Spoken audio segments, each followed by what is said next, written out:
Ayaw daw si Duding Diday at saka si Duding Daga. Ano bang ginagawa mo? Parang problemado ka.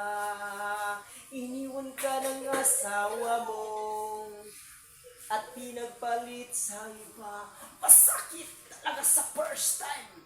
Pag-iwan ka ng asawa mo, ipinagpalit ka na. Iniwan ka pa. Kung sakit ang katayana, gamutin ko sika.